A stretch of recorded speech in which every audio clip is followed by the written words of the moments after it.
So after 10th class, are you coming here? 10th class में आप लोगों ने पढ़ लिया मेहनत से जितना पढ़ना था। 11th में और पढ़ना पड़ेगा। 11th का कम नहीं है, 11th में और पढ़ना पड़ेगा। तो शुरू करते हैं 11th से। 11th में जो बेसिक्स है फिजिक्स का, सबसे पहले मैं आपको बताऊं कि मेंस में क्या चीज पूछी जाती है और क्या चीज इंपॉर्टेंट है। ठीक है, मेंस का पैटर्न पता है सभी को? क्या होता है मेंस का पैटर्न? चलो मैं बताता हूं आपको। मेंस का पैटर्न आपका ये है,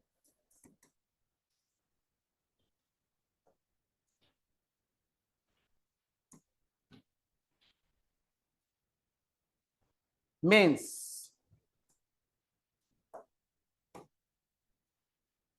जेईई मेंस। जेईई मेंस का मतलब जॉइंट इंजीनियरिंग एग्जामिनेशन मेंस। ठीक है, और इसके बाद क्या होता है? एडवांस। क्लियर?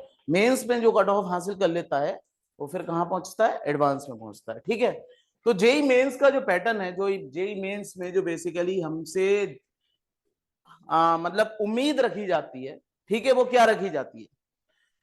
ये जेई मेंस किस लिए है? जेई मेंस इसलिए है कि क्या आप इंजीनियर बनने लायक हैं। बस एक बात ध्यान में रखना कि जेई मेंस किस लिए हो रहा है कि वो टेस्ट करना चाहते हैं कि आप क्या इंजीनियर बनने लायक हैं या नहीं है। सिंपल, सही है। और नीट का क्या कॉन्सेप्ट है कि क्या आप डॉक्टर बनने लायक हैं या नहीं, इसलिए वो नीट का एग्जाम लेते हैं। और जेई मेंस का एग्जाम इसलिए लिया जाता है कि आप इंजीनियर बनने लायक हैं या नहीं, और इंजीनियर बनेंगे तो कैसे इंजीनियर बनेंगे। तो इंजीनियरिंग में जो सबसे ज्यादा इंपॉर्टेंट है, ठीक है, इंजीनियर क्या है? इंजीनियर है, हु इज इंजीनियर? जो साइंस एंड टेक्नोलॉजी,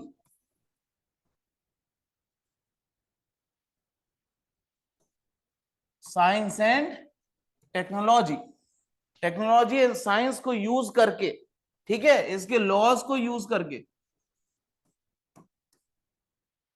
ह्यूमैनिटी के लिए कुछ इनोवेटिव आइडियाज देता है या कुछ इनोवेटिव कॉन्सेप्ट्स देता है जिसके जरिए उसका काम आसान हो जाता है।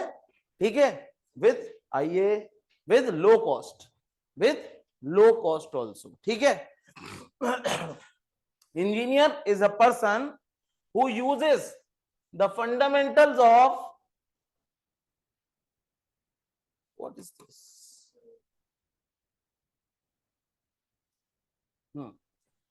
who uses the basic fundamentals of science and technologies, ठीक है, to form some products, and these products comes in the market in a low and affordable cost. This is the basically job of engineering. ठीक है, engineer. अब engineer कितने तरीके के होते हैं? सिविल इंजीनियर, सिविल इंजीनियर का काम क्या है?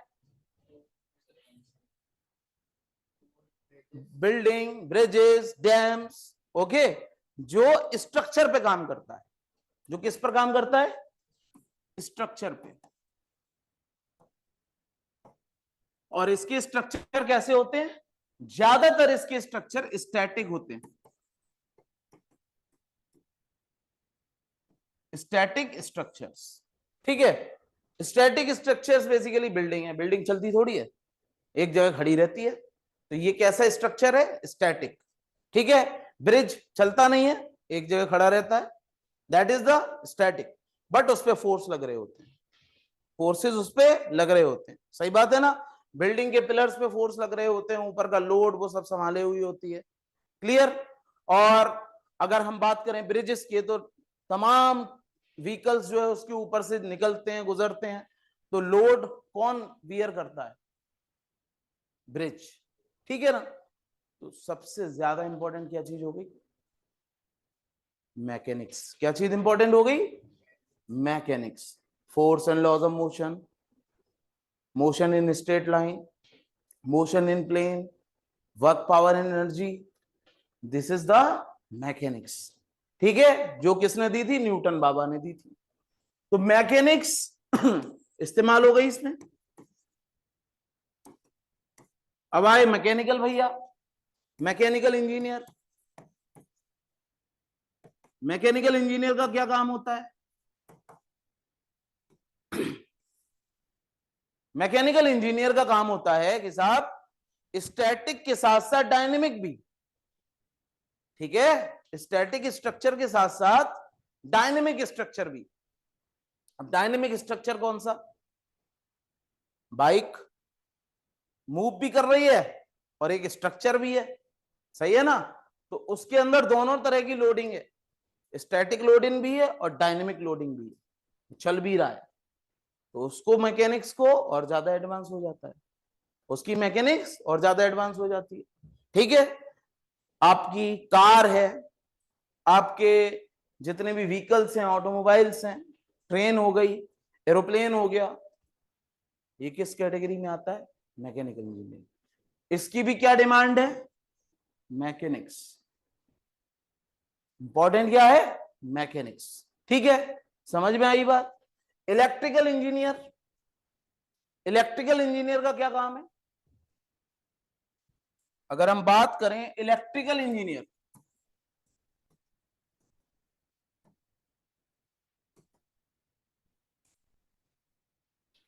इलेक्ट्रिकल इंजीनियर का बेसिकली काम क्या है? बिजली को बनाना, सही है, और उसको ट्रांसमिशन देना, और उससे क्या क्या फायदा उठाया जा सकता है इलेक्ट्रिकल मशीन्स के थ्रू, उसको डिजाइन करना। समझ में आई बात? क्या काम हो गया? डिजाइनिंग इलेक्ट्रिकल मशीन्स,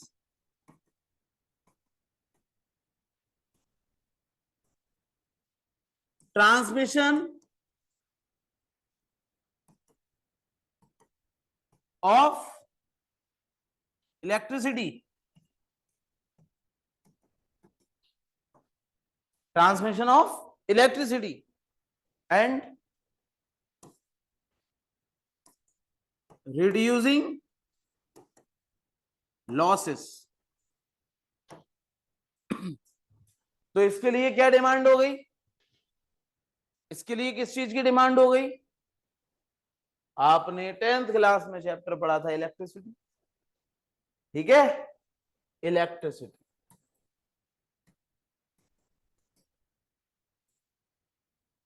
समझ गए? इसके लिए किस चीज की डिमांड हो गई? इलेक्ट्रिसिटी की, ठीक है। Current electricity, static electricity, electrostatics, capacitance, दुनिया भर की इलेक्ट्रिकल मशीन्स। समझ में आई बात? ठीक है। फिर अगर हम बात करें आपका कंप्यूटर इंजीनियर,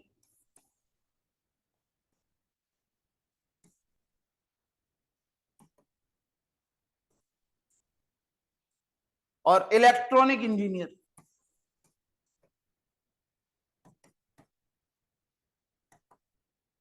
इनकी क्या डिमांड हो गई? इलेक्ट्रॉनिक इंजीनियर जो होता है वो बड़ी चीज को छोटा करने की कोशिश करता है। मोबाइल पहले इतना बड़ा आता था, पहले तो बहुत बड़ा टेलीफोन रखा होता था, उसको यूं करके ऐसे और ऐसे hello hello, right, train train वो पूरा घुमाते थे, ठीक है। उससे पहले तो वो बहुत बड़ा एक कमरे के बराबर था। कंप्यूटर तो एक बिल्डिंग में आया आता था, ठीक है ना, धीरे धीरे उसको छोटा कर देना। आज मोबाइल छोटा हो गया, उसमें दुनिया भर की लाइब्रेरी समा गई। किसकी वजह से? इलेक्ट्रॉनिक इंजीनियर की वजह से, ठीक है। जो काम एक बहुत बड़ा रेजिस्टेंस कर रहा है वो एक छोटे से नैनो पार्टिकल ने कर दिया। समझ में आ गई बात? तो इलेक्ट्रॉनिक इंजीनियर किस किस पर्पस में इस्तेमाल हो गया? कि किसी भी बड़ी चीज को छोटे में कन्वर्ट कर दे, किसी भी बड़ी इलेक्ट्रिकल चीज को इलेक्ट्रॉनिक छोटे में कन्वर्ट कर दे। पहले टीवी इतना बड़ा होता था, अब वो एक एलईडी पैनल हो गया। समझ में आई बात? छोटे में कन्वर्ट हो गया। This is what electronic engineer. Computer engineer क्या है? अब ये सब चीजें ऑटोमेटिक होनी चाहिए, समझ में आई बात? हमारी कार ऑटोमेटिक होनी चाहिए। घुस गया ये, ठीक है? किस में घुस गया ये? ऑटोमेशन में। बस हम बोले और चीज आ जाए हमारे सामने। हमने पिज्जा ऑर्डर किया, 20 मिनट में आ जाना चाहिए। किसकी वजह से है सब? इसकी वजह से, ठीक है?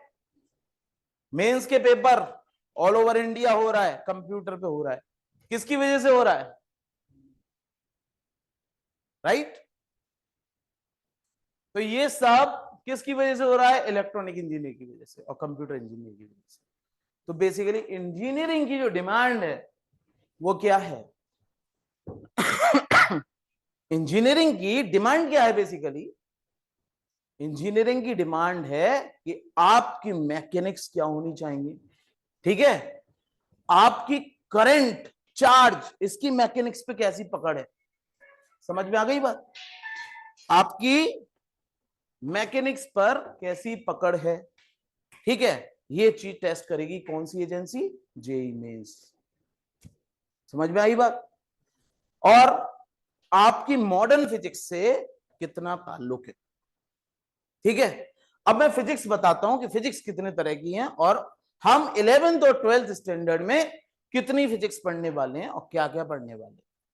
समझ में आई बात? ये इस तरह की इंजीनियरिंग। अब इसमें से भी बहुत सारे ब्रांचेस निकल आते हैं इंजीनियरिंग के, ठीक है? जैसे कि अगर हम बात करें मैकेनिकल को ही लेके तो एरोस्पेस इंजीनियरिंग, ठीक है? स्पेस एरोनॉटिक्स, इसरो साइंटिस्ट, ठीक है? तमाम। अगर हम बात करें सिविल की तो structural engineer, architect, okay, architectural designing. समझ में आ गई बात? ये सारी सब ब्रांचेस निकल के आ जाती हैं इंजीनियरिंग में। ओके, समझ में आई बात? सो स्टार्ट करते हैं, फिजिक्स की बात करते हैं। जो 11th एंड 12th में पूरी जो टोटल फिजिक्स है वो क्या है? 11th class physics. 11th class physics क्या है? 11th क्लास फिजिक्स हमारी बेसिकली क्या चाहती है हमसे कि हम न्यूटन बाबा को अच्छे से समझ लें। न्यूटन फंडामेंटल्स,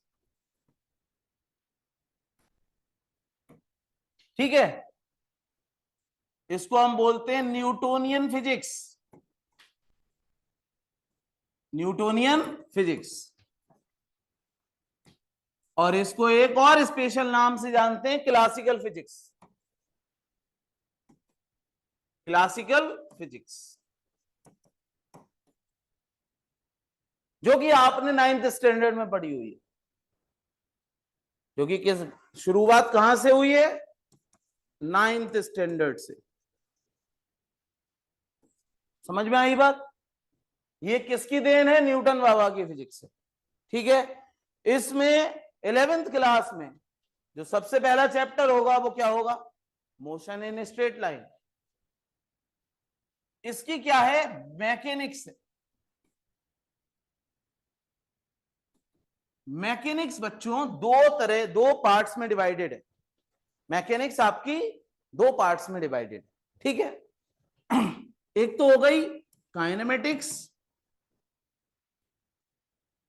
और दूसरी हो गई आपकी डायनामिक्स। एक हो गई आपकी काइनेमेटिक्स, क्या हो गई? और दूसरी क्या हो गई? डायनेमिक्स, ठीक है? काइनेमेटिक्स में हम सिर्फ मोशन की स्टडी करते हैं। काइनेमेटिक्स में हम किस चीज की स्टडी करते हैं? मोशन की स्टडी करते हैं। इसमें हम सिर्फ मोशन के बारे में पढ़ेंगे। डायनेमिक्स में हम दोनों चीजों की स्टडी करते हैं, फोर्स की भी और मोशन की भी। Force as well as motion, ठीक है? और ये सब का कॉम्बिनेशन क्या बनाता है? मैकेनिक्स। अरे समझ में आ रही है बात? सबका कॉम्बिनेशन क्या बनाता है? मैकेनिक्स, ठीक है? जिसमें हमारे फोर्स भी आ गया, मोशन भी आ गया, ठीक है? तो काइनेमेटिक्स में आपके दो चैप्टर हैं फिजिक्स में, 11th क्लास फिजिक्स में काइनेमेटिक्स में आपके दो चैप्टर्स हैं। Chapter 1 that is motion in straight line,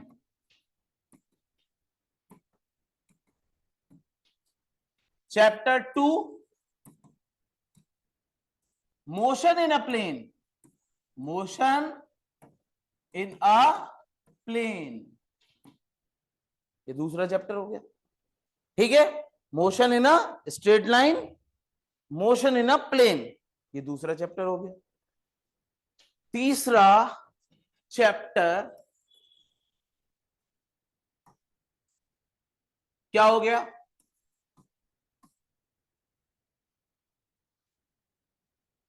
force and laws of motion,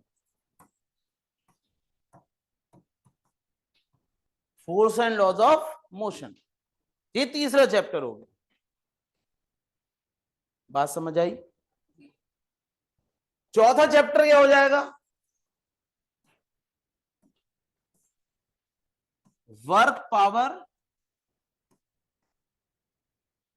and energy, work power and energy, ये फोर्थ चैप्टर हो गया हमारा, work power and energy. Okay, समझ में आई बात? ये chapter motion in straight line, मतलब मोशन इन स्ट्रेट लाइन में क्या समझते हो आप? मोशन सीधे रास्ते चल रहा है, बस स्ट्रेट लाइन मोशन हो रहा है।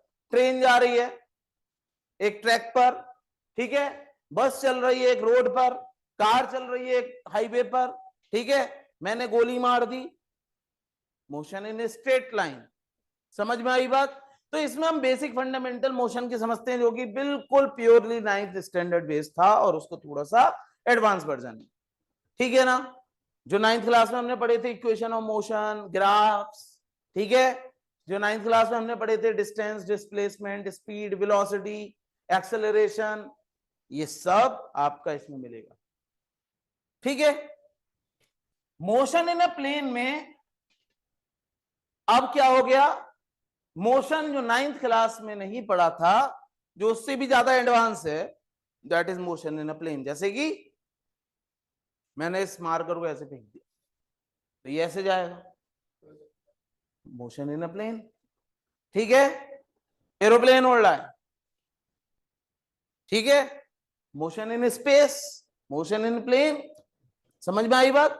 मैं इस पे काम कर रहा हूं बोर्ड पर, this is also the motion in a plane, मैं इसको मोशन दे रहा हूं ना, motion in a plane. Plane समझते हैं ना? कौन सा प्लेन? उड़ने वाला, कार्टेशियन प्लेन, वेरी गुड, जिसमें एक्स एक्सिस और वाई एक्सिस दोनों पे काम हो रहा है। ठीक है, समझ में आई बात? That is motion in a plane. So बच्चों, ये दोनों मिलके क्या बनाते हैं? काइनेमेटिक्स। क्या बनाते हैं? काइनेमेटिक्स। ओके, काइनेमेटिक्स हो गया। अब इसमें हमने फोर्स की बात तो की ही नहीं, इसमें हमने फोर्स की बात तो की ही नहीं, इसमें सिर्फ काय की बात करी, सिर्फ 5 स्पेशल चीजों की बात करी। S displacement, v final velocity, u initial velocity, a acceleration, t time. सिर्फ इन चीजों की तो बात करी थी हमने, फोर्स तो हमने पिक्चर में लाया ही नहीं। ठीक है, तो ये कौन सा हो गया आपका? Kinematics. Force and laws of motion और इसके साथ होने वाला वर्क पावर एनर्जी, ओके, ये सब कंबाइंड बना के क्या बनाएगा? डायनेमिक्स। क्या बनाएगा? डायनेमिक्स। डायनेमिक्स हो गया, इसमें फोर्स की भी बात आ गई। ओके, अगर मैं बात करूं हमारे चैप्टर 5 की, तो चैप्टर 5 में हमारा आ जाता है एक रोटेशनल मोशन। अब भाई दिमाग को थोड़ा सा घुमाना है ना, बच्चे का दिमाग घूमना चाहिए, सही है, तो हमने चीजों को भी घुमा दिया। ठीक है, पंखा घूम रहा है, कौन सा मोशन है? रोटेशनल मोशन, सही है। अर्थ घूम रही है, रोटेशनल मोशन। जनरेटर घूम रहा है, रोटेशनल मोशन। ठीक है, पॉटर्स व्हील घूम रहा है, rotational motion. Rotational motion actually दुनिया का सबसे आसान मोशन है, किसी को भी पकड़े घुमा दो। अगर हम लीनियर मोशन की बात करेंगे तो हमें जगह ज्यादा चाहिए ना। मान लो जनरेटर घूमता नहीं, जनरेटर चलने वाला होता तो एक बिल्डिंग को बिजली देने के लिए वो ना जाने कहां कहां घूमता फिरता, सही है ना। अब उसको एक जगह खड़ा कर देते हैं कि लेविटे घूमते रहे। समझ में आई बात। तो रोटेशनल मोशन दुनिया का सबसे आसान मोशन है। पहले पंखे ऐसे होते थे, याद होगा आपको, है ना, दादी माँ वाला पंखा, ठीक है। अगर वो पंखा लगाया जाता तो वो कितनी दूर तक घूमता, दौड़ता, भागता, तब हमें हवा देता। रोटेशनल मोशन ने वो एक जगह खड़े खड़े ही कर दिया काम। तो रोटेशनल मोशन सबसे आसान मोशन माना जाता है, इजीली अवेलेबल हो जाता है और एक जगह खड़े खड़े, ठीक है। तो इसकी जो मैकेनिक्स है इसको क्या बोलते हैं, रोटेशनल डायनेमिक्स। क्या बोलते हैं, रोटेशनल डायनेमिक्स, ठीक है। तो ये हम पढ़ेंगे rotational dynamics.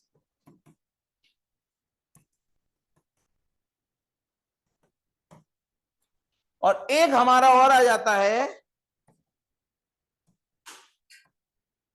That is gravitation. एक आ जाता है हमारा ग्रेविटेशन, ठीक है। ग्रेविटेशन में क्या है, नाइन्थ क्लास में पढ़ा है ग्रेविटेशन। क्या पढ़ा है नाइन्थ क्लास में, ग्रेविटेशन क्या होता है।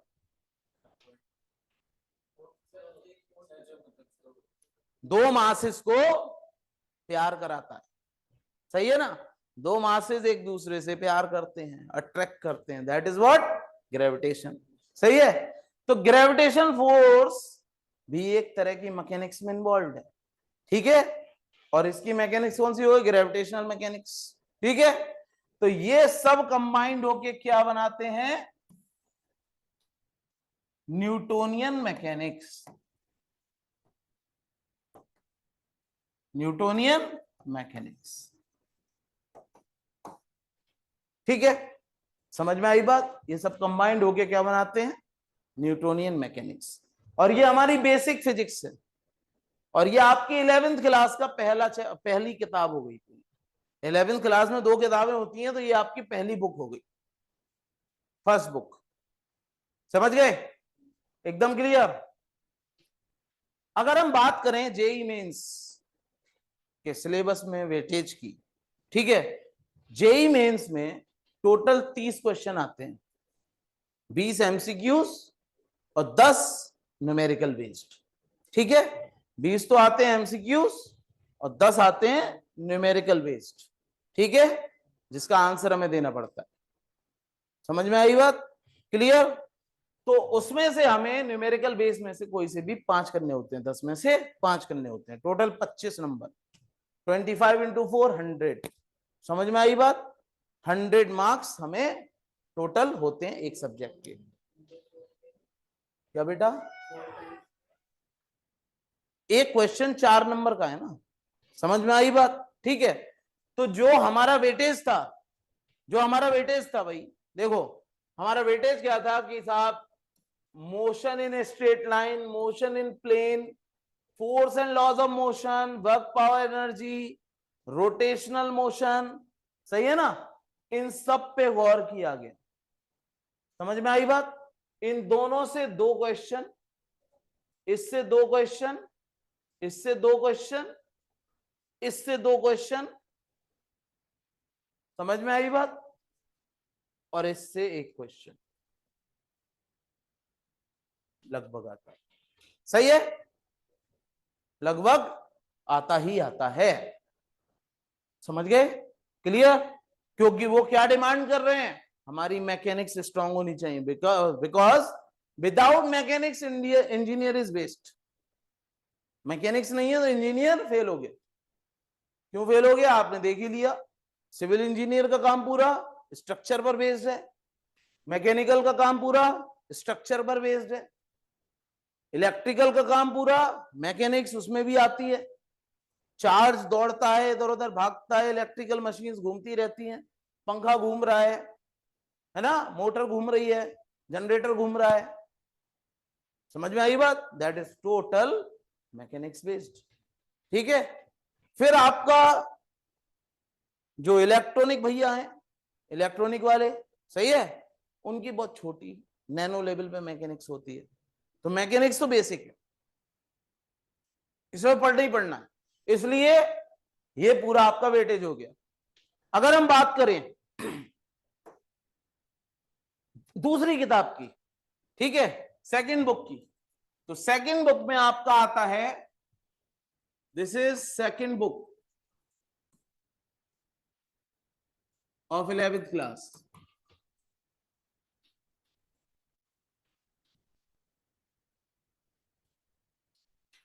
मैकेनिक्स ऑफ सॉलिड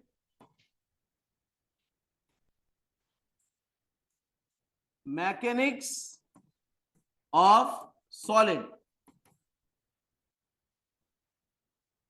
आप टेबल पे बैठे हैं तो टेबल टूटेगी तो नहीं, क्या आपका वजन झेल लेगी, इसके मटेरियल की क्या क्या प्रॉपर्टीज हैं, ये सब इसमें हम पढ़ते हैं। ठीक है, हम अगर कार का इंजन बनाएं तो कौन सा मटेरियल हमें चुनना चाहिए, कहीं वो पिघल तो नहीं जाएगा, कहीं वो टूट तो नहीं जाएगा, ठीक है, कहीं वो पिघल तो नहीं जाएगा, कहीं वो टूट तो नहीं जाएगा। ये सब मटेरियल की खास बात हम किसमें पढ़ते हैं, मैकेनिक्स ऑफ सॉलिड में। ओके, ये मैकेनिक्स ऑफ सॉलिड वगैरह ये सब हम इसलिए जानते हैं क्योंकि इंजीनियरिंग में हम कौन सा मटेरियल इस्तेमाल करें जिससे कि हमारा काम हो जाए, इंपॉर्टेंट है। समझ गए, मैकेनिक्स ऑफ सॉलिड। ओके, समझ में आई बात? फिर अगला चैप्टर आपका आता है फ्लूइड मैकेनिक्स।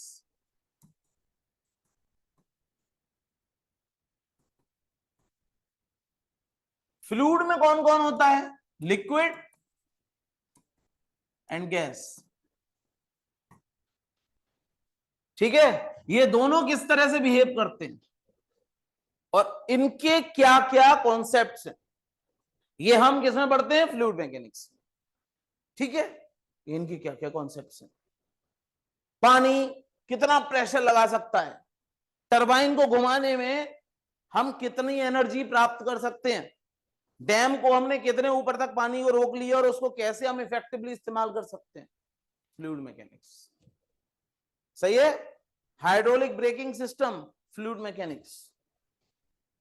ट्रेन का ब्रेक, न्यूमेटिक सिस्टम जिसमें एयर यूज होती है। Is that clear? एरोप्लेन उड़ रहा है हमारा, fluid mechanics. Rocket science, fluid mechanics. Is that clear? Cooling fans, fluid mechanics.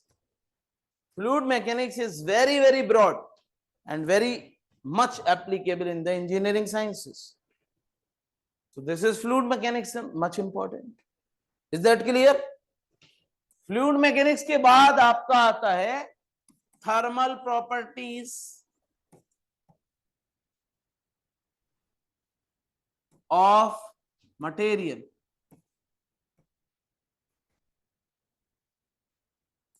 Thermodynamics,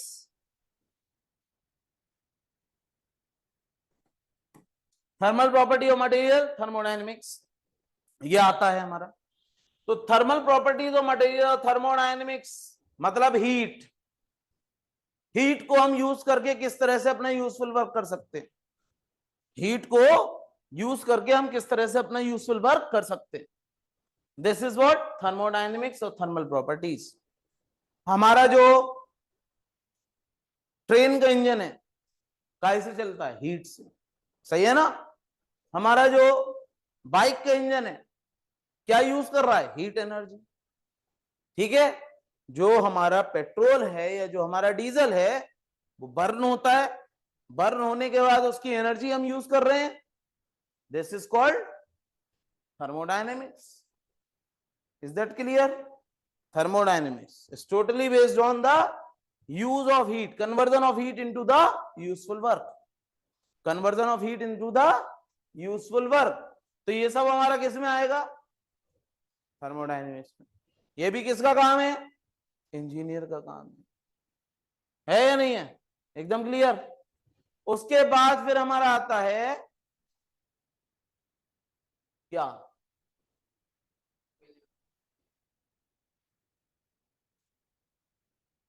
kinetic theory of gases.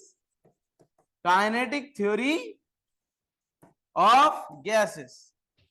ये गैसेस बहुत ड्रामे करती हैं, ठीक है? ये गैसेस ड्रामे बहुत करती हैं, ठीक है? गैसेस का बहुत यूज होता है, एसी में भी गैसेस ट्रांसफर होती हैं, सही है?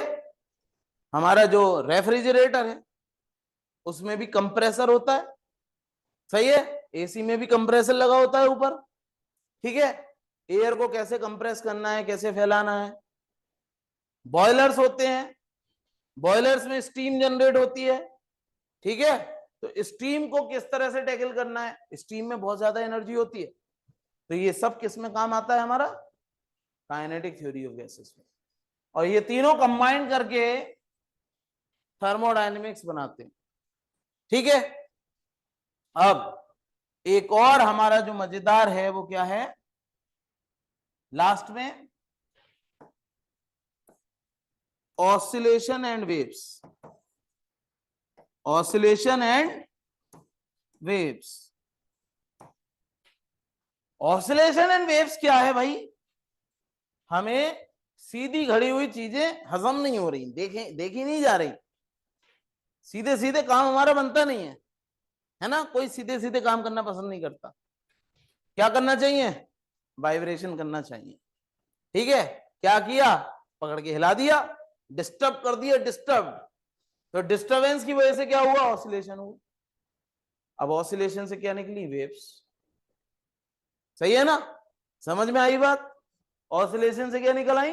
वेव्स। ये हमारा लास्ट टॉपिक हो गया 11th क्लास का।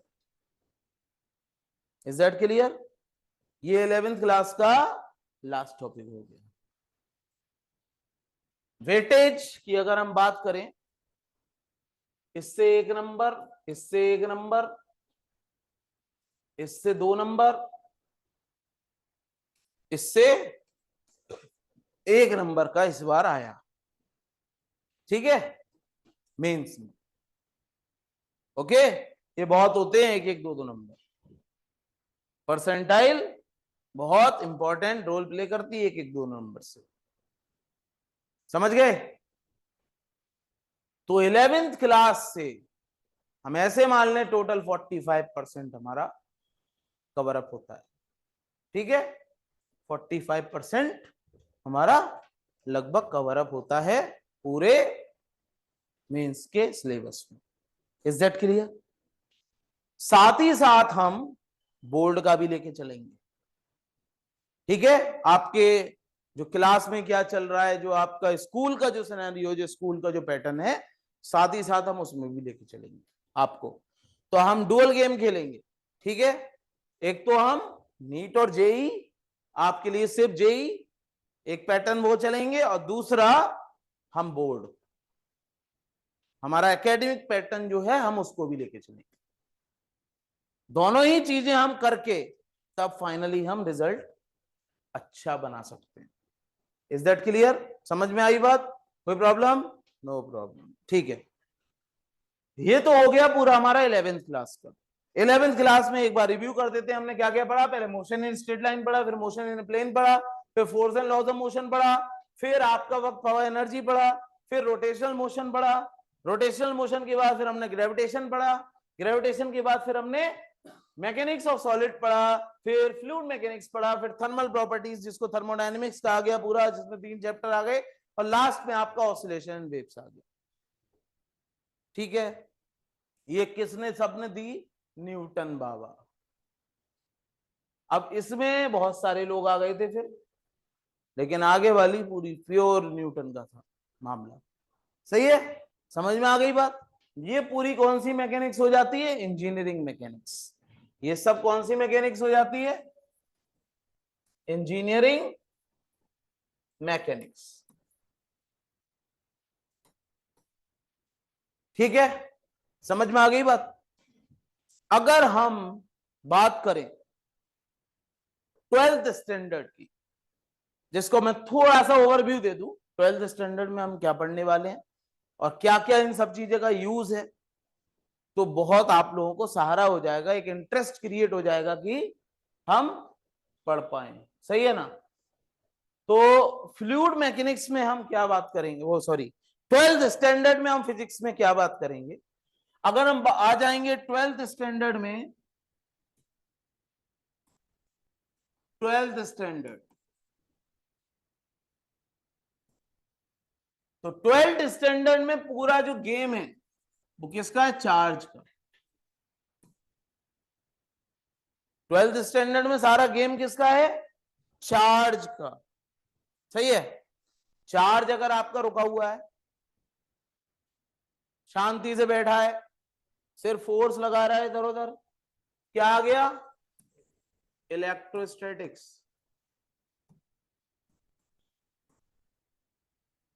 समझ गए? इसमें क्या हो गया? चार्ज स्टेशनरी है,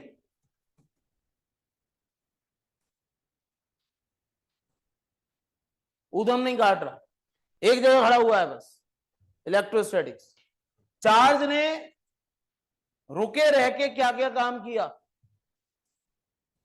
इलेक्ट्रिक पोटेंशियल एंड कैपेसिटेंस, ये पूरा जो है एक यूनिट बनाता है इलेक्ट्रोस्टैटिक्स, जिसमें चार्ज रुका हुआ है। ओके, जिसमें चार्ज आपका रुका हुआ है। इसके बाद आगे बढ़ते हैं, फिर हमारा आता है करंट इलेक्ट्रिसिटी।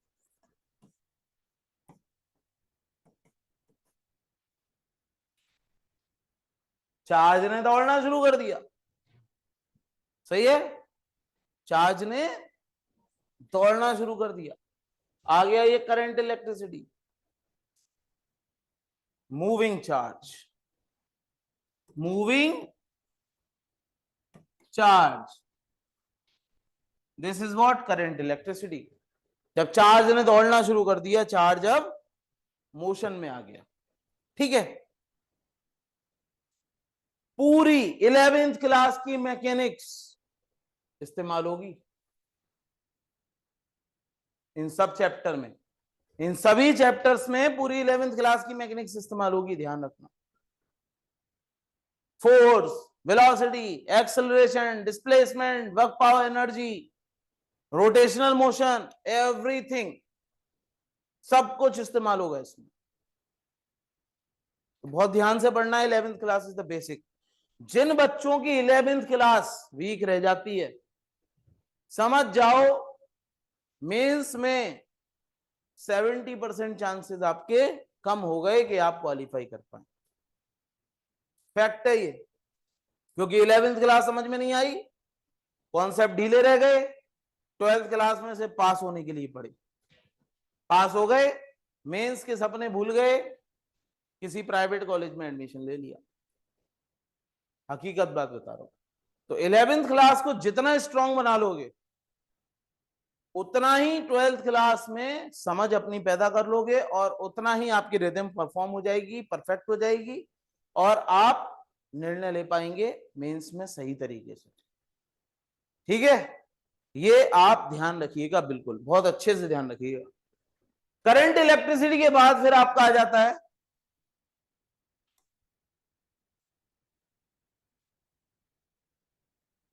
मैग्नेटिज्म।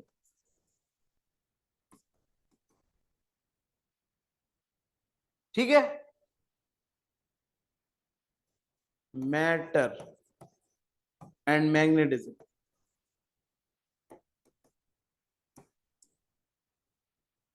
ये दो चैप्टर्स हैं हमारे, मैग्नेटिज्म एंड मैटर, या मूविंग चार्ज और magnetic effect of electric current. Clear? ये आपका अगला यूनिट है। मतलब पहले यूनिट में हमने क्या पढ़ा कि चार्ज रुका हुआ है, दूसरे यूनिट में हमने क्या पढ़ा कि चार्ज मूव करने लग गया। तीसरे यूनिट में हमने क्या पढ़ा? चार्ज मूव करके क्या करेगा? बिल्कुल सही, ठीक है। चार्ज मूव करके क्या करेगा? मैग्नेटिज्म क्रिएट करेगा, मैग्नेटिक फील्ड बनाएगा। तो तीसरे चैप्टर में हमने ये पढ़ लिया, तीसरी यूनिट में हमने ये पढ़ लिया, एकदम क्लियर। अब मैग्नेट से हम क्या करेंगे? मैग्नेट से हम क्या करेंगे? बिजली बनाएंगे, सही है। मैग्नेट से हम क्या करेंगे? बिजली बनाएंगे, जनरेटर बनाएंगे, ठीक है, इंडक्शन करेंगे। तो क्या आ जाएगा अगला? इलेक्ट्रोमैग्नेटिक इंडक्शन, इलेक्ट्रोमैग्नेटिक इंडक्शन, ये अगला चैप्टर हो गया, इलेक्ट्रोमैग्नेटिक इंडक्शन, ठीक है। इसका वेटेज 2 नंबर, इसका वेटेज 3 नंबर मेंस में, इसका वेटेज 1 नंबर आया, 1 नंबर, ठीक है। समझ में आई बात? आगे बढ़े। अगर हम बात करें अपने नए टॉपिक की, इतना नोट कर लिया था, सही है। अगर हम बात करें अगले टॉपिक की, वरना ये तो मैं अपनी अपलोड कर दूंगा ये पूरा, तो आपको ध्यान में रहेगा। फिर हम बात करते हैं ऑल्टरनेटिंग करंट की। ऑल्टरनेटिंग करंट हुआ क्या था कि जब बिजली का निर्माण हुआ, जब बिजली बनाई गई, थॉमस अल्वा एडिसन ने पूरे कारनामे करे। किसने कारनामे करे? थॉमस अल्वा एडिसन ने। थॉमस अल्वा एडिसन ने एक बल्ब का निर्माण किया था, जैसे कि सभी लोग जानते हैं, बल्ब बनाया था। उसने ये सोचा कि मैं पूरे न्यूयॉर्क शहर को जगमगा दूंगा बल्ब से अपने, सही है ना, पूरे न्यूयॉर्क शहर को जगमगा दूंगा। पहले क्या होता था? पहले जो यूज होता था, मिट्टी के तेल की लैंप्स इस्तेमाल होती थी, सही है। मिट्टी के तेल के झूमर बनाए जाते थे, बहुत बढ़िया बढ़िया। जो रॉयल फैमिलीज होती थी, मशाले जलती थी मिट्टी के तेल की, सही है ना। और तरह तरह के इक्विपमेंट्स थे मिट्टी के तेल के, ठीक है। तो मिट्टी के तेल का व्यापार बहुत ज्यादा चलता था उस समय, मिट्टी के तेल का व्यापार बहुत ज्यादा पीक पे था। फिर क्या हुआ? थॉमस अल्वा एडिसन आ गए मार्केट में, सही है ना। उन्होंने एक बिजनेसमैन से मिलके अपने बल्ब को स्टार्ट कर दिया। उस समय क्या चलता था? डीसी चलती थी। क्या चलता था? डायरेक्ट करंट, ठीक है, डायरेक्ट करंट। अब ये डायरेक्ट करंट क्या होती है? आपने एसी डीसी 10th क्लास में पढ़ी है, पढ़ी है ना। डायरेक्ट करंट क्या होती है? जो पॉजिटिव ही रहती है, जो नेगेटिव नहीं होती, ये तो होती है डायरेक्ट करंट। जो एक ही डायरेक्शन, यूनिडायरेक्शनल रहती है, बाई डायरेक्शनल नहीं होती है, दैट इज डायरेक्ट करंट। जिसमें पॉजिटिव और नेगेटिव होता है, जिसमें पॉजिटिव और नेगेटिव होता है। जैसे हमने बैटरी से क्या लिया? Direct current. बैटरी हमें क्या देती है? डायरेक्ट करंट देती है ना, ठीक है, जिसमें पॉजिटिव और नेगेटिव होता है। तो डीसी चलता था। हमारे थॉमस अल्वा एडिसन ने डीसी को इस्तेमाल किया और डीसी का पूरे न्यूयॉर्क में दौड़ा दिया। डीसी से नुकसान हुआ। क्या नुकसान हुआ? डीसी के अंदर खास बात यह थी कि वो बड़ा ही दर्दनाक मौत देता था। अगर उसको पकड़ लिया जाए तो फिर छोड़ता नहीं था, सही है ना, खींच देता था। और डीसी में लॉसेस बहुत थे, डायरेक्ट करंट के ट्रांसमिशन में लॉसेस बहुत थे। अब थॉमस अल्वा एडिसन का लैब असिस्टेंट था कौन? Nikola Tesla. कौन था? Nikola Tesla. उसने क्या कहा कि एडिसन से कहा कि भाई देखो ऐसा है सर, हमने एक डिजाइन बनाया है, क्या आप इसको रिव्यू कर सकते हैं, देख लेते हैं, ये और अच्छा काम कर सकता है, इतने सारे ड्रॉबैक्स आ रहे हैं डीसी करंट में। अल्वा एडिसन जो है वो ईगो पे ले गया, यार नो, बेकार है, चलने दो इसे। अब हुआ क्या? निकोला टेस्ला परेशान हो गया, ये मान ही नहीं रहे, सही है। तो उसने अपना डिजाइन एक बिजनेसमैन को भेज दिया, ठीक है, जेपी मॉर्गन। अब जब बेचा तो क्या हुआ, उस डिजाइन को उसने एक्सेप्ट किया और एसी ने डीसी पर विजय हासिल कर ली।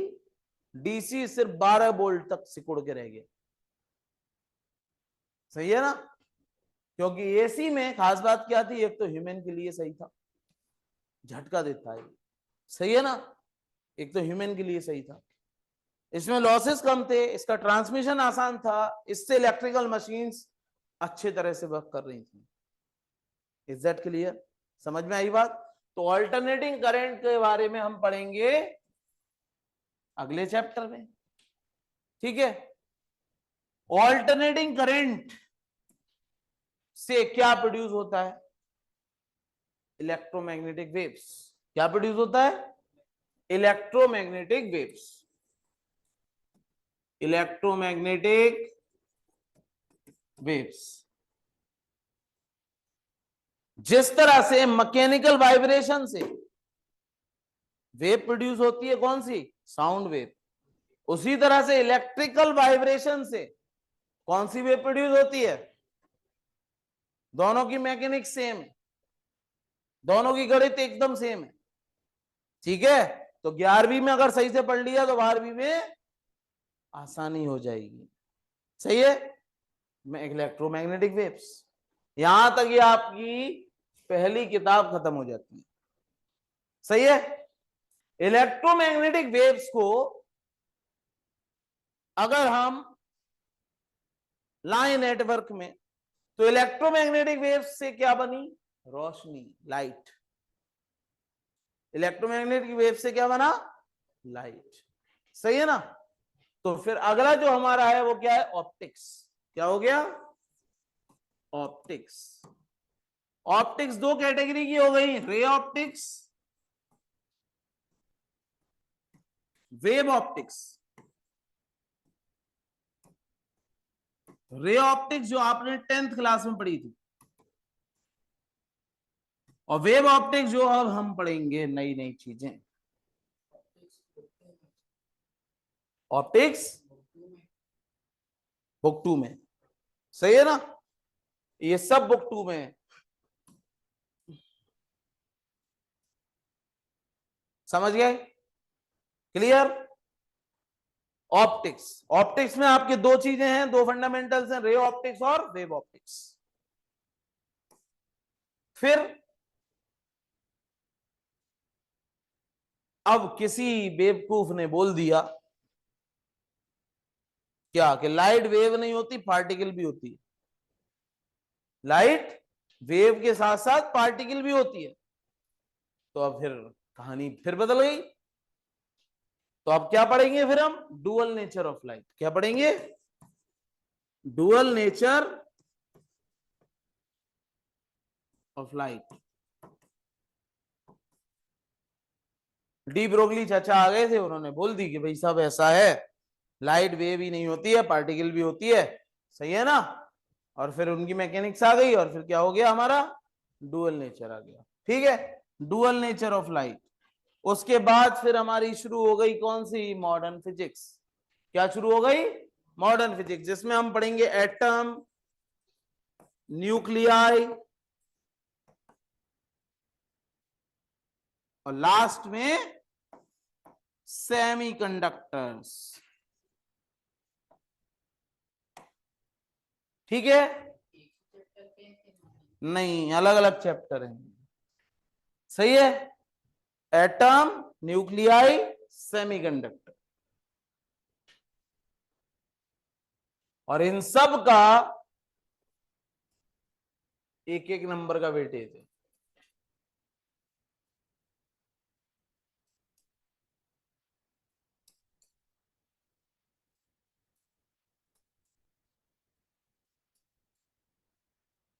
ठीक है, क्लियर।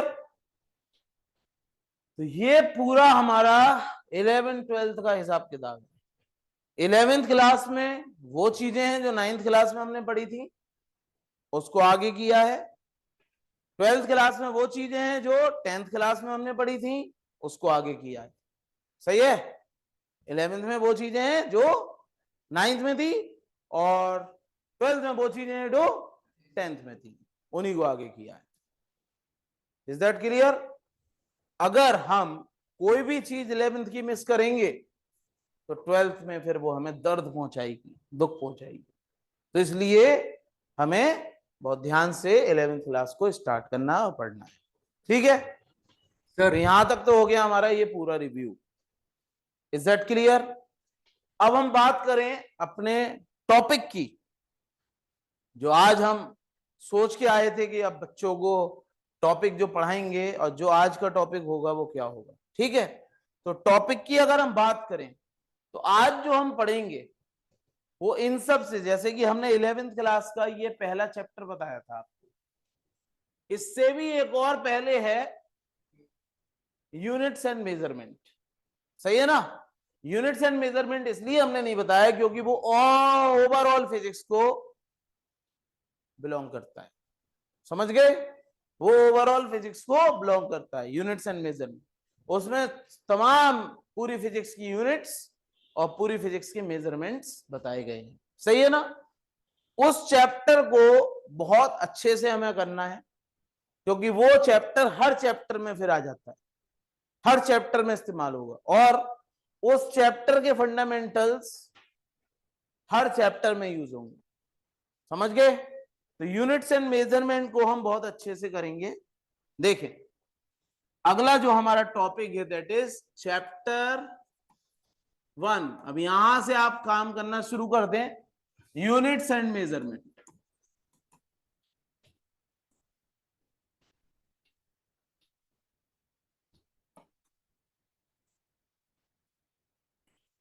ये क्या है, यूनिट्स एंड मेजरमेंट क्या है? तो यूनिट्स क्या होती हैं? Yes, Mohammad Yusuf, are you joining online? Yes sir. Hello, yes sir. Are you listening me Mohammad Yusuf?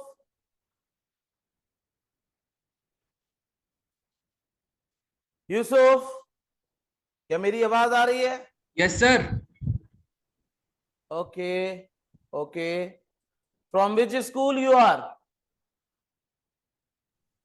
Sir from Lucknow. आपकी आवाज नहीं आ रही, आई थिंक हेयर स्पीकर नहीं है स्पीकर इधर? स्पीकर तो नहीं, माइक तो उसका ओपन है, माइक तो उसका ओपन है। एनीवेज एनीवेज एनीवेज, यूसुफ, कोई चीज पूछनी है आपको, समझ में आया जो हमने बताया? सर एक डाउट था। हाँ, आपका यहाँ पर सवाल है, सर अगर सॉफ्टवेयर या कंप्यूटर इंजीनियरिंग करनी है तो उसके लिए मेरे पास 11th-12th में कंप्यूटर सब्जेक्ट होना जरूरी है क्या? बेटा इसकी कोई जरूरी नहीं है, ये कोई जरूरत नहीं है, ठीक है। 11th-12th में आपका कंप्यूटर सब्जेक्ट अगर ना भी हो तब भी चलेगा, क्योंकि 11th-12th में सिर्फ हमारे पास पीसीएम होना जरूरी है। कंप्यूटर हो तो उसकी एक एक्स्ट्रा नॉलेज हो जाती है, ठीक है। और अब तो बहुत तेजी से कंप्यूटर के लिए हम ग्रो कर रहे हैं कि हम 6th क्लास से ही एआई यूज करने लगे हैं, सही है ना। 6th क्लास से ही एआई हम पढ़ा रहे हैं बच्चों को, आर्टिफिशियल इंटेलिजेंस और डेटा साइंस वगैरह। तो अब जो है कंप्यूटर तो आप सीखते ही जाएंगे अपने एकेडमिक्स में, ठीक है। शुरू करते हैं भाई, units and measurement. Units and measurement का कोई दिक्कत? और ये और कोई ऑनलाइन? ठीक है, चलो ठीक है, स्टार्ट करते हैं यूनिट्स एंड मेजरमेंट। तो यूनिट्स क्या होती हैं? What are units? कोई आइडिया यूनिट्स क्या होती हैं? और मैंने अगर लिखा 5, क्या ये नंबर है बस? इसका कोई डेफिनेशन? कोई डेफिनेशन नहीं है। मैंने कहा लिख दिया यहां पर न्यूटन, क्या हो गया ये फोर्स हो गया, तो ये अब क्या बन गया क्वांटिटी बन गई, सही है ना। सिर्फ इसके लगाने से इसको डेफिनेशन मिल गई। तो units are the terms that defines the magnitude, units are the terms that defines the magnitude, सही है ना। अगर मैं 5 के आगे क्या लिख दूं केजी, तो मास हो गया। 6 के अगर मैं आगे लिख दूं मीटर, लेंथ हो गई, ठीक है।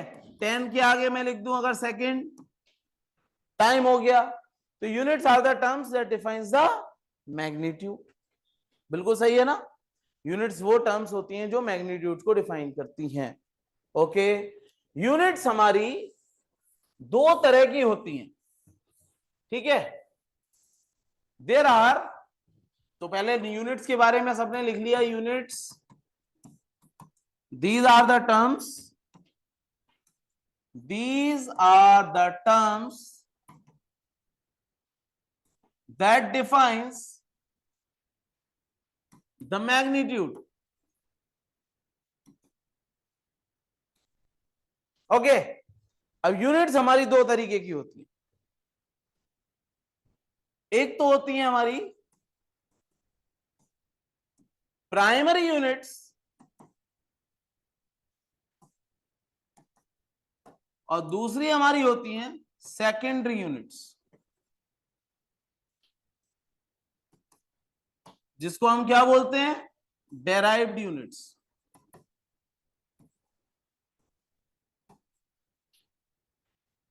प्राइमरी यूनिट्स, दूसरी सेकेंडरी यूनिट्स या डेराइव्ड यूनिट्स। प्राइमरी यूनिट्स क्या होती हैं, वो यूनिट जो किसी भी यूनिट पे डिपेंड नहीं करती, किसी और यूनिट्स पे डिपेंड नहीं करती, they are the primary units, ठीक है। जैसे कि जो डायरेक्टली स्केल से मेजर किए जाते हैं, जैसे कि फॉर एग्जांपल मुझे अगर इस टेबल की लेंथ मेजर करनी है, तो इसे मेजर करूंगा स्केल से, नॉर्मली स्केल से इसे मेजर कर लूंगा, काम खत्म हो गया, हाँ या ना। मुझे अगर टाइम पता करना है, घड़ी देख के पता कर लेंगे, कोई फॉर्मूला थोड़ा ना लगाने वाले हैं। मुझे इस बोतल का मास पता करना है, अगर तोल लूंगा, ठीक है। ऐसा थोड़ी है कि मैथमेटिक्स में कैलकुलेशन करूंगा, फॉर्मूला लगाऊंगा कि इसका मास क्या है, नहीं ना, सिंपल बस तोल लिया मास। इसी तरह से प्राइमरी यूनिट्स आपकी टोटल 7 टाइप्स की होती है। There are 7 types of primary units. These are the unit that do not depends on the other. These are the units that do not depends on the other units.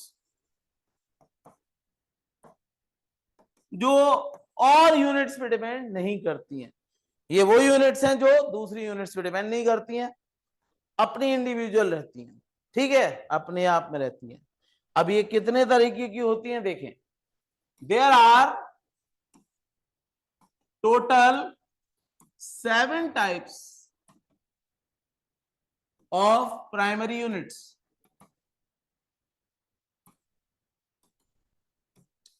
Total 7 types की primary units होती हैं, जिसमें पहला आ गया length. Length की unit क्या होती है मीटर, ओके। ये कैसी है प्राइमरी यूनिट, लेंथ की क्या यूनिट होती है मीटर, कैसी यूनिट हो गई है प्राइमरी यूनिट। दूसरा मास, मास केजी में होता है, मास इज इन केजी, ये कैसी यूनिट है प्राइमरी यूनिट है, सही है ना। तीसरा टाइम, टाइम का में नापा जाता है, सेकंड में नापा जाता है, ये भी कैसी यूनिट है प्राइमरी यूनिट है। Time is measured in second and this is also the primary unit. Fourth amount of substance, amount of substance, amount of substance मोल में नापा जाता है, कितने लोग मोल जानते हैं? सब लोग जानते होंगे। क्या होता है मोल? आप किस स्कूल से बेटे? अलबरकास से। Very good. क्या नाम है आपका? शमीम अंसारी। Very good. मेरा नाम जानते हैं सब लोग? नए स्टूडेंट हैं आप? बैच ही नया है, ठीक है। मेरा नाम जतिन वार्ष्णेय। क्लियर? आप किस स्कूल से हैं? आल लेडी फातिमा से। Okay good. आप विजडम से हैं।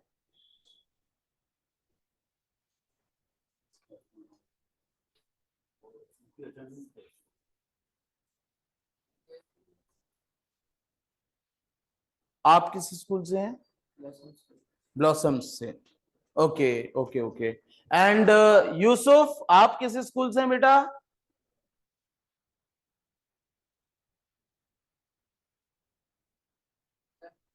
Yes.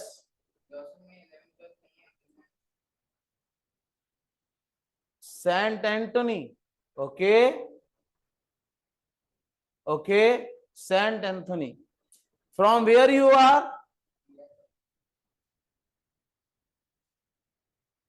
From where you are?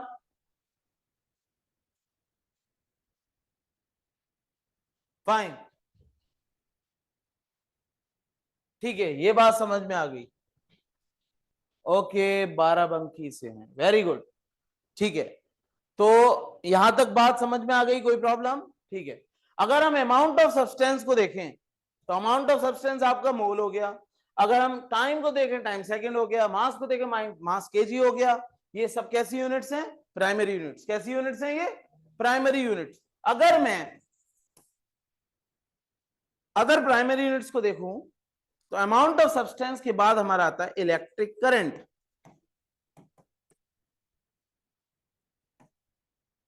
Electric current काय में नापा जाता है? एम्पियर में।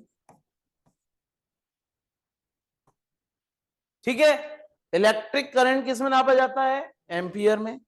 तो ये भी कैसा है आपका? प्राइमरी यूनिट हो गया। सिक्स्थ, इलेक्ट्रिक करंट के बाद अगला क्या आता है हमारा? Luminous intensity. Luminous intensity. Luminous intensity क्या होती है? चमक, लाइट की चमक, रोशनी। सही है ना? ल्यूमिनेस इंटेंसिटी क्या होती है? लाइट की चमक, रोशनी। तो ये सब क्या में नापा जाता है?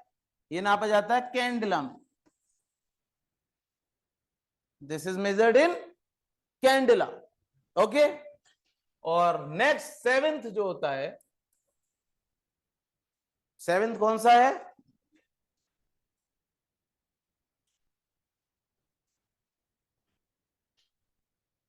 टेम्परेचर। क्या हो गया? टेम्परेचर। टेम्परेचर काय में नापा जाता है? केल्विन में। अगला आपका हो गया टेम्परेचर। टेम्परेचर किस में नापा जाता है? केल्विन में। Tanishka. Okay, hello Tanishka, why are you late? Sir timing की पता नहीं थी सर। This is my first class. आवाज नहीं आ रही। Okay, no problem, no problem. ठीक है, समझ में आई बात? This is your physics class Tanishka, and there is some technical problem. मैं आपकी आवाज नहीं सुन पा रहा हूं, no problem, but remain here. तो यहां तक कोई प्रॉब्लम? आप लिख के हमें चैट पर भेज सकती हैं तनिष्का, अगर कोई भी प्रॉब्लम है तो। और आगे बढ़ते हैं। तो ये टोटल 7 टाइप्स की हमारी प्राइमरी यूनिट्स हैं। पहली प्राइमरी यूनिट हो गई आपकी लेंथ, दूसरी प्राइमरी यूनिट हो गई आपकी मास, तीसरी प्राइमरी यूनिट हो गई की टाइम, ठीक है, जिसको सेकंड में हम कन्वर्ट करते हैं, मेजर करते हैं। फिर अमाउंट ऑफ सब्सटेंस हो गया मोल में, इलेक्ट्रिक करंट हो गया एम्पियर में, लुमिनियस इंटेंसिटी हो गई आपकी कैंडला में। ओके, और seventh one is thermodynamic temperature आपका हो गया केल्विन में। ठीक है, ये सारी की सारी प्राइमरी यूनिट्स कहलाती हैं। कौन सी यूनिट्स कहलाती हैं? Primary units. ठीक है, एकदम क्लियर। तो प्राइमरी यूनिट्स की खास बात क्या है, इसमें एक क्वेश्चन और बन जाता है। ठीक है, primary units do not depends on the other units. ये खास बात है प्राइमरी यूनिट की, कि प्राइमरी यूनिट किसी और यूनिट पे डिपेंड नहीं करती। लेकिन एक कहावत, एक बात आपसे पूछ ली जाती है आपको कंफ्यूज करने के लिए, इलेक्ट्रिक करंट ये तो टाइम पे डिपेंड करता है, तो इसको प्राइमरी यूनिट क्यों लिया गया, ये क्वेश्चन अराइज किया जाता है। सही है ना? क्या why electric current is taken as primary unit?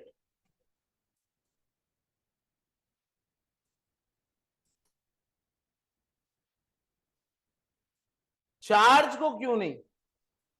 Charge not, why? Electric current को एज ए प्राइमरी यूनिट हमने कंसीडर किया, चार्ज को नहीं किया, क्यों? वाई? बताइए।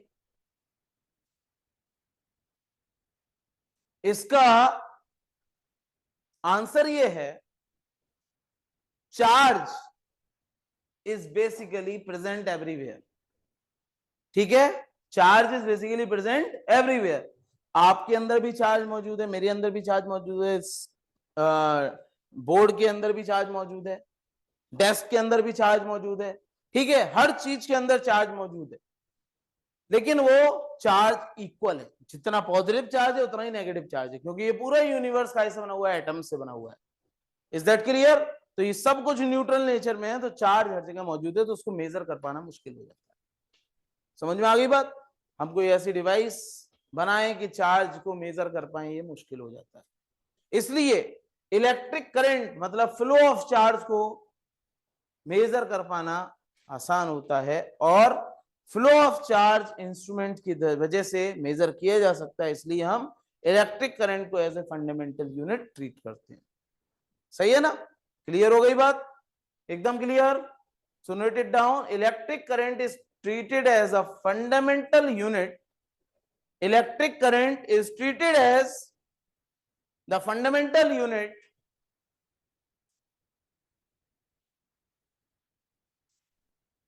electric current is treated as the fundamental unit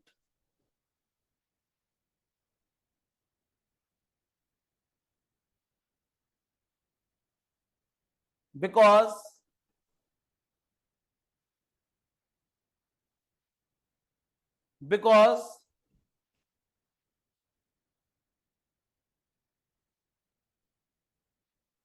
it is easily measurable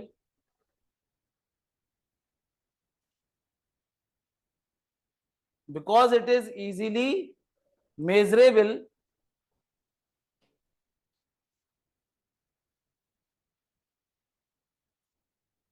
with instrument, while charge is present everywhere. While charge is present everywhere, okay, so the measurement of charge is difficult. So the measurement of charge is difficult.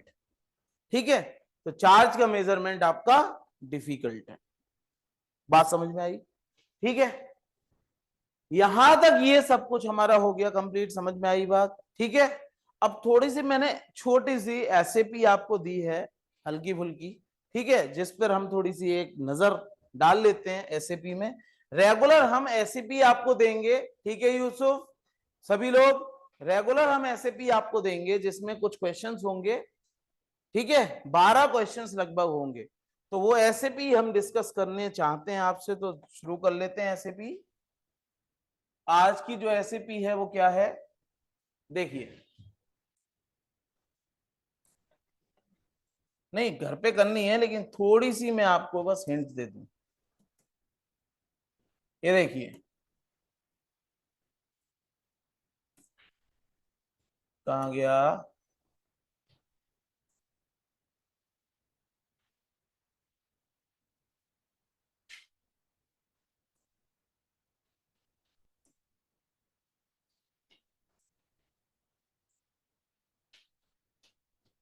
शायद अभी upload नहीं हुई है, नहीं हुई है। Okay, no problem, no problem.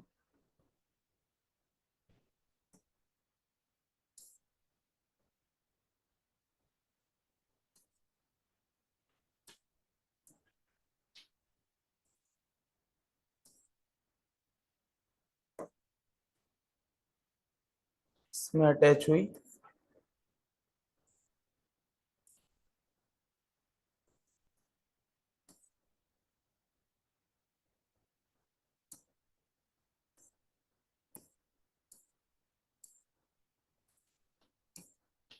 नहीं आई। Anyways, ठीक है, आपको ऐसे भी आज मिल जाएगी, तो उसको थोड़ा सा करने की कोशिश करना, ठीक है। This is totally based on units and measurement, ठीक है। अगर कोई डाउट है, कोई प्रॉब्लम है तो पूछिए। Is there any doubt, any problem? Okay fine. तो आज के लिए फिर हम इतना ही रखते हैं, और ये मैं आपको अपडेट कर देता हूं। अगर कोई प्रॉब्लम है तो मुझसे आप तुरंत पूछिएगा।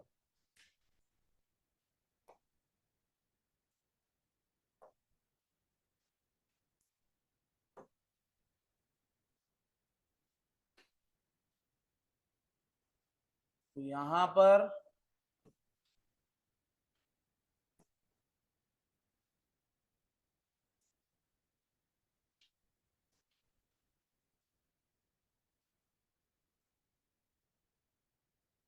एक हम फोल्डर बना लेते हैं।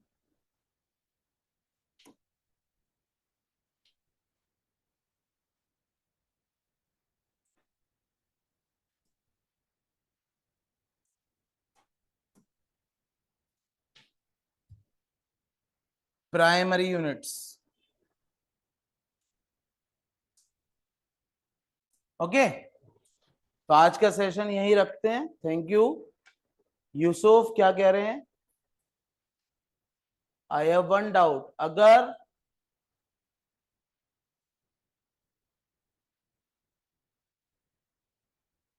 अगर जेई मेंस में एक क्वेश्चन 4 मार्क्स का कंटेन होता है करेगा, तो सर एक चैप्टर का वेटेज 1 या 2 मार्क्स कैसे कंटेन करता है? बेटा 1-2 मार्क्स नहीं बोला था मैंने, 1-2 क्वेश्चन बोला था, ठीक है। 1-2 क्वेश्चन, मैंने नंबर ऑफ क्वेश्चंस बताए थे। Okay sir, why electric current is consider as the primary unit? Tell once again. Electric current is used as a primary unit because electric current is basically measurable quantity, while charge is not the measurable quantity. Charge is not measured easily by any instrument, that's why. Okay, is that clear? Any other? Yusuf, any other doubt? Okay, so all the best, thank you.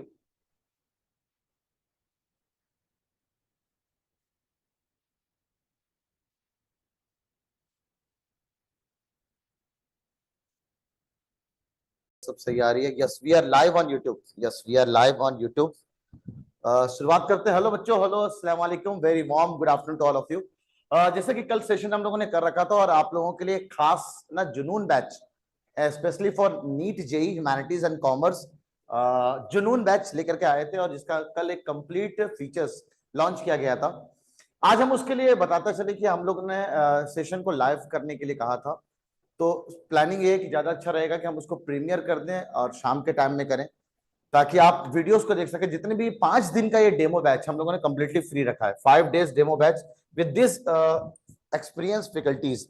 इतने शानदार experience faculties से आप पढ़ने का मौका है। 5 दिन के लिए आप लाइव ज्वाइन कर सकते हैं, और बैच को अगर ज्वाइन करना है तो बैच को ज्वाइन करने के लिए आप डायरेक्ट हमसे जुड़ सकते हैं, क्योंकि 5 दिन पहले अगर कोई ज्वाइन कर रहा है थ्रू दिस डेमो चलते चलते तब तक ज्वाइन कर ले वो, तो उसको हम ऑलरेडी 5,000 रुपीज का डिस्काउंट है ना, वन टाइम पेमेंट करने पे ऑफलाइन मोड में अगर ज्वाइन करता है तो, और 3,000 रुपीज का डिस्काउंट अगर वो ऑनलाइन मोड में ज्वाइन करता है तो, ठीक है।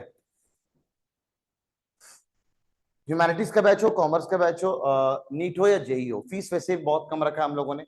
इसकी फीस मात्र नीट और जेई की 45,000 है, और इसकी 25,000 है ना। ह्यूमैनिटीज और कॉमर्स की ऑनलाइन की फीस 13,000 है ना, 13,000 रुपए है। और यहाँ पे भी ऑनलाइन की फीस 13,000 रुपीज है नीट और जेई का। साथ साथ कंप्लीट फीचर हमने कल रिवील किया था कि क्या क्या खास चीजें हम देने वाले हैं। ये बताना जरूरी था कि हम लोग जो डेमो बैच दे रहे थे चैनल पे, स्पेसिफिक चैनल हमारा बनाया है नीट और जेई के लिए, जिसका लिंक हमने ऑलरेडी डिस्क्रिप्शन में आपको दे रखा है। बाकी हर अपने सोर्सेज पे हमने इसको शेयर कर रखा है, आप वहां पर जाकर के हमारे चैनल को सब्सक्राइब कर सकते हैं, specially for NEET JEE and humanities and commerce. ठीक है, आज से क्लासेस शुरू है। 5 दिन का फ्री डेमो है, 5 दिन का फ्री डेमो, 1 दिन लो, 2 दिन, 3 दिन, 4 दिन। इनफैक्ट हम संडे का टेस्ट जो नीट जेई पैटर्न पे हम ले रहे हैं वो भी हम आपको फ्री में दे रहे हैं। फ्री एक्सेस लेने के लिए आपको हमारे ऐप पे आना पड़ेगा और ऐप में जुड़ने के लिए आपको इस नंबर पे कांटेक्ट करना पड़ेगा ना। इस नंबर पे कांटेक्ट करके आप हमारे ऐप में जुड़ करके और आप डायरेक्ट 1-to-1 अपने टीचर से डाउट पूछ सकते हैं और एसएपीज जो हम देंगे उसका आप लाइव वर्जन ले सकते हैं, उसका फायदा उठा सकते हैं। तो YouTube पे कराने से बेहतर ये डिसाइड हुआ है कि हम आपको ऐप के अंदर, आप हमारे इमेज क्लास के ऐप में आए। इनफैक्ट लेक्चर हम बिल्कुल डाउनलोड, लेक्चर हम प्रीमियर कर देंगे अगले दिन। जो भी वीडियोस हम पढ़ाएंगे, जो भी हम लेक्चर्स पढ़ाएंगे उसको अगले दिन प्रीमियर कर देंगे। तो एक छोटा सा इंफॉर्मेशन देने के लिए हम लाइव आए थे आपको, खासकर कि आप हमारा नीट जेई का 11th का इन शानदार फैकल्टीज के साथ जुनून बैच ज्वाइन कर सकते हैं। और ह्यूमैनिटीज एंड कॉमर्स की ये शानदार टीम है और नीट और जेई की ये शानदार टीम है। ठीक है बच्चों, मिलते हैं जल्दी। शाम में 4 बजे से बैचेस हैं, तो आप जल्द से जल्द ज्वाइन कर लें। डेमो है 5 दिन का। ठीक है, बाय बाय, अल्लाह हाफिज। कॉन्टेक्ट नंबर ये दे रखा है, आप ज्वाइन करने के लिए नंबर दे रखा है, इस नंबर पे कांटेक्ट कर सकते हैं। वैसे पूरी टीम ना, ये ह्यूमैनिटीज और कॉमर्स की जो पूरी टीम है ये आपको देख सकते हैं। सारी चीजें हम लोगों ने कल बता दिया है, क्या क्या खास है। ये फैकल्टीज हैं नीट और जेई के लिए, और कुछ कुछ हमारे पुराने रिजल्ट्स हैं, उसके बाद कुछ नए फीचर्स जो हम लोगों ने रिवील किए हैं। ये सारे शानदार फीचर्स के साथ हम लोग आए हैं इस बार नीट और जेई के लिए। ये शानदार फीचर है, कुछ शानदार फीचर है और ये यूनिक फीचर है जो अलग चीज है हमारे लिए, है ना। तो मल्टी स्टेज मॉनिटरिंग के साथ ये क्लास की टाइमिंग थी जिससे आपको डेमो बैच करना है। ये मॉड्यूल और बैग वगैरह हम लोग देने वाले हैं। और ये फीस है जिसके बारे में मैं अभी बता रहा था आपको, जिसपे मैंने ऑलरेडी 5,000 रुपीज का डिस्काउंट दे दिया है। जब तक डेमो चल रहा है तब तक आप ज्वाइन कर लें अगर, तो 5,000 रुपीज का डिस्काउंट है ये। अब -5,000 सिर्फ 40,000 रुपीज में, जिसमें जीएसटी ऑलरेडी इंक्लूडेड रहेगा, मॉड्यूल इंक्लूडेड रहेगा। ठीक है, सेम 3,000 रुपीज का डिस्काउंट है यहाँ पे भी 3,000 रुपए का डिस्काउंट है। ठीक है, और इसकी फीस अब 10,000 रुपए हो जाएगी कंप्लीट फीस, जिसमें 3,000 रुपए का जो मॉड्यूल है वो भी हम उनको सेंड करेंगे उनके पोस्टल एड्रेस पे, ऑनलाइन वाले बच्चों। और ऑफलाइन वाले को तो मॉड्यूल मिलेगा ही। अब इस बैच की फीस मात्र 20,000 रुपीज है। टिल आप 5 दिन का मौका है, आप डेमो लेते रहे और बैच को ज्वाइन करते रहे। और बैच ज्वाइन करने के लिए सेंटर्स हैं, हमारे सेंटर्स पे आके भी बैच का डिटेल ऑफलाइन मोड में हमसे पढ़ सकते हैं। ठीक है, चलिए अल्लाह हाफिज।